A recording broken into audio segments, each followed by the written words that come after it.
भागातील श्री व्यंकटेश्वर देवस्थानच्या वतीने शैक्षणिक साहित्याचे वाटप। गेली 10 ते 12 वर्षापासून हा उपक्रम शालेय विद्यार्थ्यांकरिता यशस्वीरित्या राबवित आहेत। सोलापूर येथील पूर्व भागातील श्री व्यंकटेश्वर देवस्थानमच्या वतीने आज रविवार दिनांक 15/6/2025 रोजी सकाळी 10 वाजता पहिली ते 5वीच्या विद्यार्थ्यांना शैक्षणिक साहित्याचे यंदाच्या वर्षीही होतकरू विद्यार्थ्यांना समितीचे अध्यक्ष रायलिंग आडम यांच्या हस्ते वह्यांचे वाटप करण्यात आले।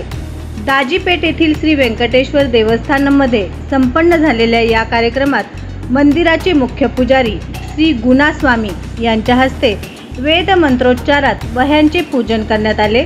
पूर्व भागातील श्री व्यंकटेश्वर देवस्थानमध्ये सोलापुरातील भाविक भक्त मोठ्या प्रमाणात दर्शनाकरता येत असतात। मंदिराच्या वतीने गरजू होतकरू विद्यार्थ्यांना शैक्षणिक साहित्याचे वाटप करण्यात येते। यंदा तपपूर्तीचे वर्ष असल्याचे सचिव व्यंकटेश्वर चिलका यांनी सांगितले। या कार्यक्रमास मंदिर समितीचे सर्व पदाधिकारी व विश्वस्त, पालखी सेवक व भक्त मोठ्या संख्येने उपस्थित होते। आज रोजी जवळजवळ 1000 विद्यार्थ्यांना शैक्षणिक साहित्याचे वाटप करण्यात आले। यावेळी पूर्व भागातील विद्यार्थी, पालक मोठ्या प्रमाणात उपस्थित होते।